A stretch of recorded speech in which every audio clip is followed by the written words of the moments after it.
Assalamualaikum warahmatullahi wabarakatuh. Selamat pagi pada semuanya. Selamat bergabung kembali dalam perkuliahan di jurusan Kimia Fakultas MIPA Universitas Jember. Kali ini kita bertemu kembali dalam kegiatan perkuliahan pada mata kuliah Sintesis Senyawa Organik. Mata kuliah sintesis senyawa organik ini merupakan bagian dari kelompok bidang ilmu kimia organik dan merupakan mata kuliah lanjutan dari bidang kimia organik. Mata kuliah sintesis senyawa organik ini memiliki bobot 4 SKS yang terdiri dari 2 SKS tatap muka dan 2 SKS praktikum. Pada perkuliahan sintesis senyawa organik ini, dosen pengampu mata kuliah adalah saya sendiri, Bu Ika Oktavianawati, dan juga Bapak Inyoman Adiwinata. Nah, materi apa saja yang dibahas dalam perkuliahan sintesis senyawa organik ini? Beberapa materi terkait dengan kuliah sintesis senyawa organik ini sangat berhubungan erat dengan pengetahuan Anda dalam kimia organik 1 dan kimia organik 2. Jadi jika sebelumnya pada mata kuliah kimia organik 1 dan 2 Anda telah belajar mengenai struktur, sifat, dan reaktivitas dari senyawa organik berbasis gugus fungsinya, maka pada mata kuliah sintesis senyawa organik ini Anda akan mengaplikasikan pengetahuan tersebut dalam menyarankan suatu jalur sintesis untuk memperoleh suatu senyawa organik. Adapun materi yang akan kita bahas dalam sintesis senyawa organik tersebut, diantaranya ada 8 pokok topik di sini. Yang pertama adalah fungsionalisasi dan interkonversi gugus fungsi. Ini sebenarnya adalah materi yang telah Anda pelajari di kimia organik 1 dan kimia organik 2. Jadi nanti pada bab pertama ini Anda akan mereview mengenai pengetahuan dari mata kuliah kimia organik 1 dan kimia organik 2. Untuk selanjutnya, di materi kedua adalah reaksi pembentukan ikatan karbon-karbon. Dasarnya sebenarnya juga sama dari proses fungsionalisasi dan interkonversi gugus fungsi, namun di sini kita meletakkannya dalam bab tersendiri karena ada hubungannya dengan proses sintesis senyawa organik melalui perpanjangan ikatan karbon-karbon. Materi yang ketiga adalah diskoneksi 1 gugus CX. Kemudian dilanjutkan diskoneksi 2 gugus CX, diskoneksi 2 gugus senyawa karbonil, gugus pelindung, siklisasi Diels-Alder, dan yang terakhir adalah strategi pemilihan diskoneksi. Adapun detail dari perkuliahan sintesis senyawa organik dalam semester ganjil ini dapat Anda lihat dalam file RPS yang sudah saya cantumkan dalam MMP di pertemuan yang pertama. Di situ ada file RPS, silabus, dan kontrak. Yang saya tampilkan di sini adalah RPS-nya. Anda bisa melihat secara detail capaian pembelajaran mata kuliah apa saja yang akan diharapkan dari Anda saat Anda telah menempuh sintesis senyawa organik. Jadi ini adalah target kompetensi yang seharusnya Anda miliki saat Anda telah menempuh mata kuliah ini nantinya. Mengenai deskripsi mata kuliahnya, Dijelaskan bahwasanya mata kuliah ini membahas tentang teori reaksi sintesis senyawa organik berbasis konsep retrosintesis. Dan teori pendekatannya adalah teori pendekatan diskoneksi. Makanya akan kita bahas diskoneksi 1 gugus CX, 2 gugus CX, dan 2 gugus karbonil. Materi pembelajaran sudah saya jelaskan tadi. Ada 8 pokok topik dengan diawali oleh pengantar atau pendahuluan. Kemudian dalam RPS ini Anda juga bisa melihat mengenai komponen penilaian dalam kuliah sintesis senyawa organik ini. Diikuti daftar pustaka, media pembelajaran, dan yang terpenting adalah kemampuan akhir yang diharapkan saat Anda telah menempuh mata kuliah sintesis senyawa organik ini bisa Anda lihat secara detail di sini. Pada tiap pertemuan, jadi di sini dituliskan minggu ke-1 karena memang penulisan minggu ini mewakili dari pertemuan. Jadi dalam 1 minggu kita ada 1 pertemuan, 2 SKS tatap muka, jadi ada 1 pertemuan per minggunya. Anda akan dapatkan hasil, seharusnya targetnya adalah misalkan pada minggu pertama ini Anda perlu mengetahui topik mata kuliah, metode pembelajaran, dan asesmen perkuliahan. Bagaimana? Di sini akan dijelaskan nantinya. Nah, pada pertemuan berikutnya apa yang akan dibahas? Di sini juga akan ditunjukkan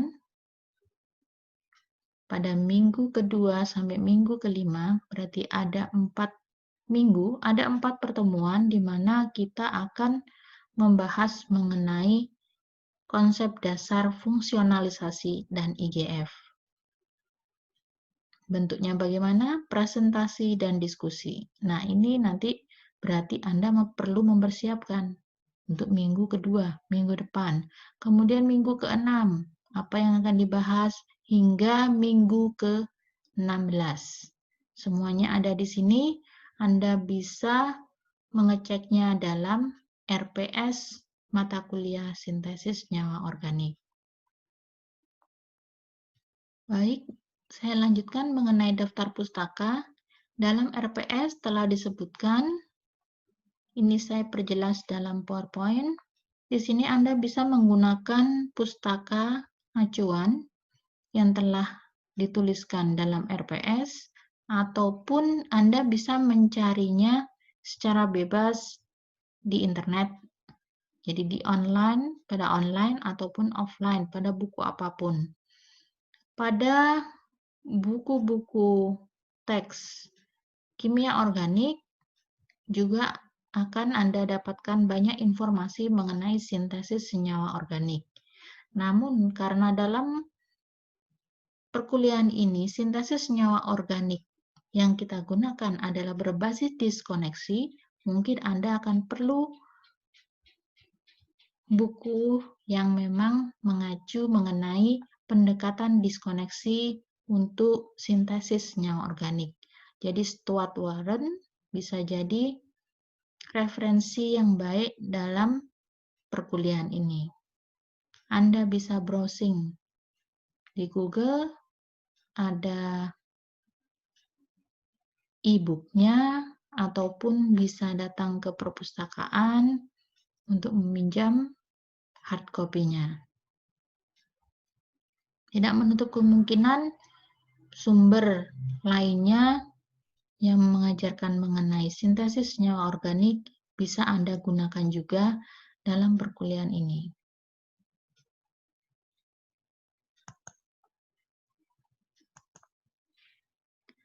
Selanjutnya dalam kontrak perkuliahan, ini merupakan hal yang cukup penting, yaitu mengenai nilai perkuliahan. Karena sintesis senyawa organik berbobot 4 SKS, di mana 2 SKS adalah 2 SKS tatap muka dan 2 SKS praktikum, maka bobot penilaian untuk nilai akhir adalah 50% dari nilai tatap muka dan 50% dari kegiatan praktikum.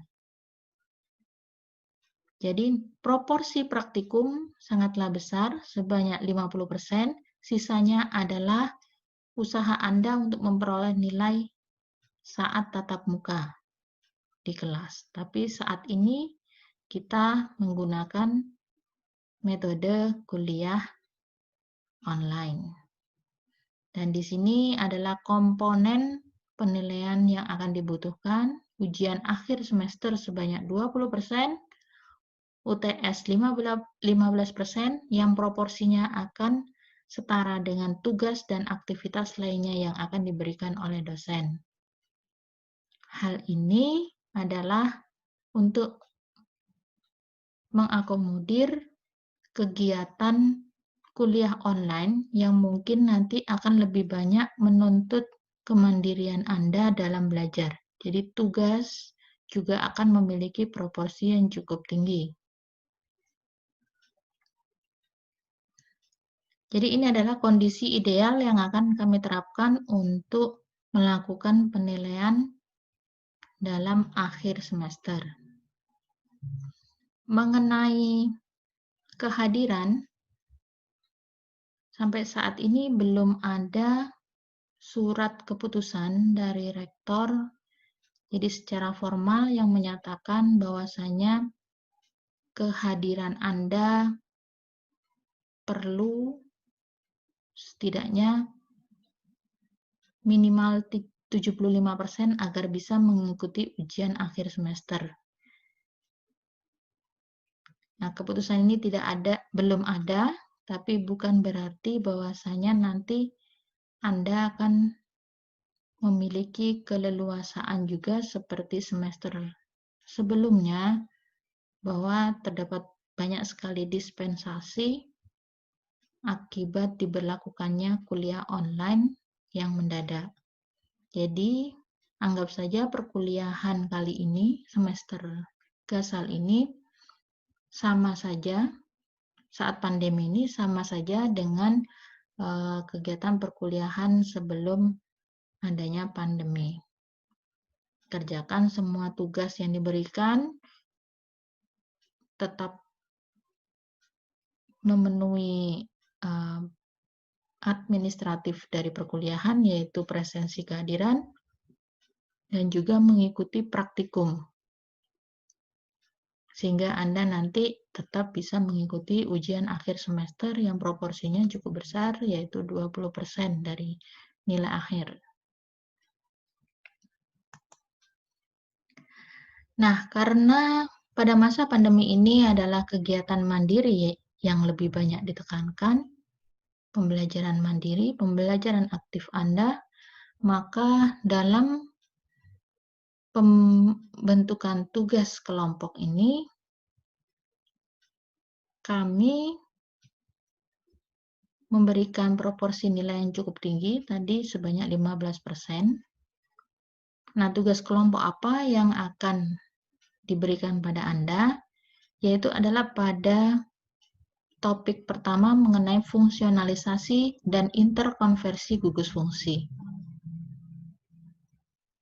Topik tersebut terkait dengan pengetahuan lanjutan dari kimia organik 1 dan kimia organik 2, di mana Anda membahas struktur, reaktivitas, dan juga sifat-sifat dari senyawa organik yang berbasis gugus fungsi.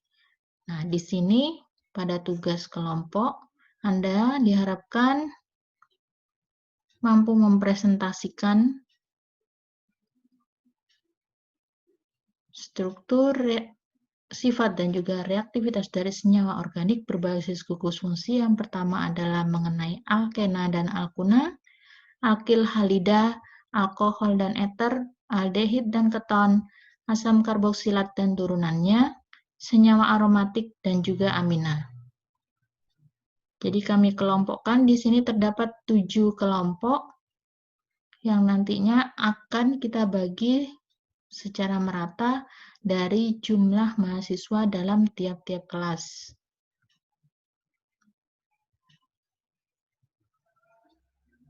Nah, pada umumnya seperti itu. Namun pada kondisi pandemi ini, mungkin kami akan memberikan keleluasaan kepada mahasiswa, kepada Anda, untuk membentuk kelompok secara mandiri. Jadi, kami harapkan Anda dapat mengelola, memanajemen sendiri siapa yang akan menjadi kelompok Anda dalam mempresentasikan fungsionalisasi dan interkonversi gugus fungsi ini. Tujuannya apa? Karena mungkin Anda akan memperoleh kemudahan untuk berinteraksi dengan teman-teman yang memang sudah terbiasa berkomunikasi, ataupun mungkin kondisinya, posisinya saling berdekatan, misalkan dalam satu wilayah, sehingga Anda lebih mudah untuk melakukan diskusi bersama untuk presentasi ini. Jadi, kelompok presentasi akan kami serahkan kepada mahasiswa sendiri untuk membaginya. Saya juga telah mengupload daftar mahasiswa yang menempuh mata kuliah ini sehingga Anda bisa membagi kelompok secara mandiri dan menghubungi teman-temannya sendiri untuk berkolaborasi mempresentasikan tugas dari mata kuliah sintesis senyawa organik. Nah, jadwal presentasi sudah kami sertakan juga, bahwasanya presentasi dimulai minggu depan. Dalam setiap pertemuan terdapat 2 kelompok yang akan mempresentasikan file pembahasan mengenai struktur, sifat, dan reaktivitas dari senyawa organik berbasis gugus fungsi. Sehingga di sini kita akan dapatkan 4 kali pertemuan untuk menyelesaikan tugas presentasi ini. Berikut saya sertakan nama mahasiswa yang mengikuti mata kuliah sintesis senyawa organik, sehingga Anda bisa membagi sendiri siapa saja yang dapat berkolaborasi dengan Anda untuk melakukan tugas presentasi ini.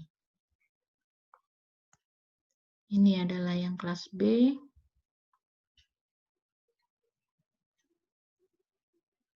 File ini telah saya upload di MMP dan Anda bisa mendownloadnya sehingga dapat membagi kelompok dengan segera dan segera berdiskusi untuk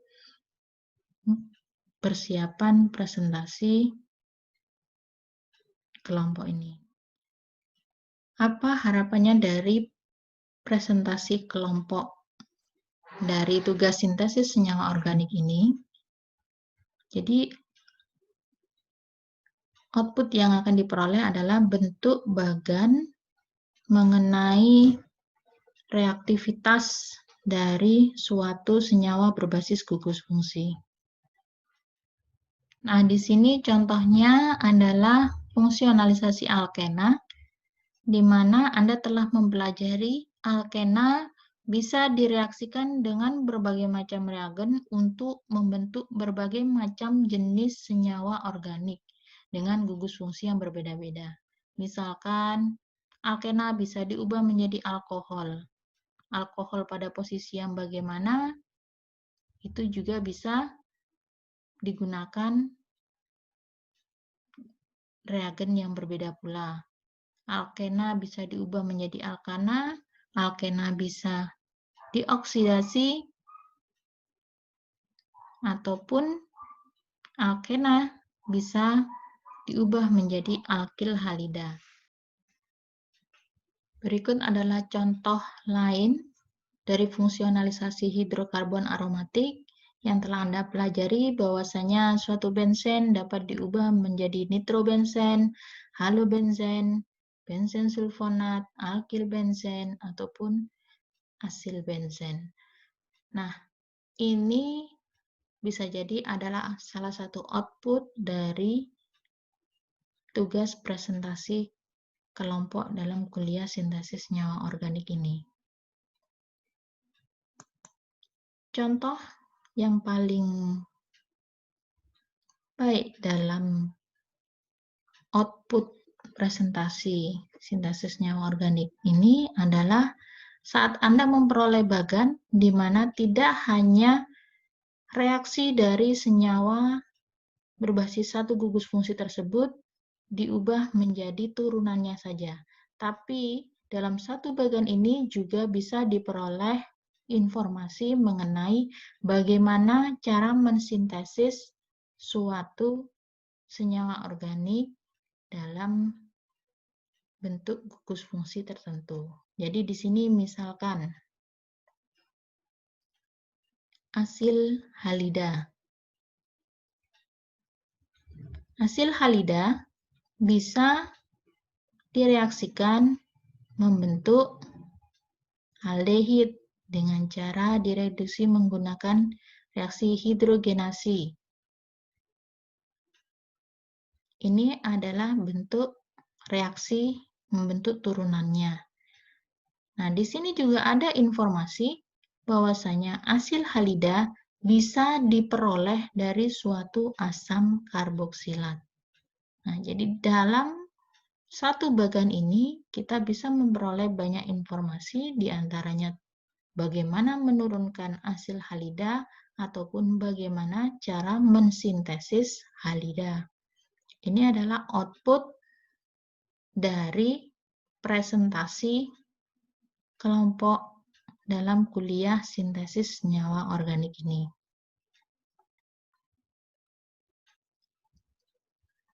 Baik, itu tadi adalah contohnya di mana nanti secara detail tugas tersebut dibuat dalam bentuk file PowerPoint dengan isinya meliputi struktur dari senyawa organik berbasis suatu gugus fungsi tersebut, kemudian tata namanya bagaimana, reaksi kimia untuk membentuk derivatnya, dan juga cara sintesisnya.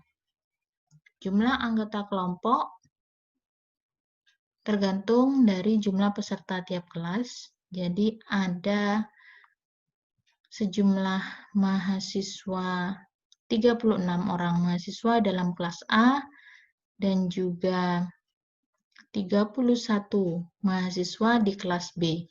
Sehingga untuk pembagiannya karena ada 7 kelompok, maka di kelas A akan terdapat 5 orang dalam satu kelompok, dan satu kelompok ada yang memiliki 6 orang anggota. Sedangkan pada kelas B akan terdapat 7 kelompok dengan masing-masing anggotanya 4 orang, namun ada 3 kelompoknya yang memiliki anggota 5 orang. Bagaimana teknis presentasi tugas kelompok tersebut? Setiap hari akan ada 2 kelompok yang presentasi dengan alokasi waktu meliputi 5 menit persiapan, 20 menit presentasi, 15 menit diskusi atau 3 soal pertanyaan, sehingga totalnya adalah 80 menit. Untuk 100 menit dalam satu pertemuan, kita memiliki sisa 20 menit yang bisa digunakan untuk kuis. Ini adalah teknis dari tugas kelompok presentasi yang biasanya kami lakukan untuk mahasiswa tatap muka di kelas. Nah, namun dalam kondisi pandemi ini nanti kita akan sesuaikan bagaimana teknisnya untuk yang online.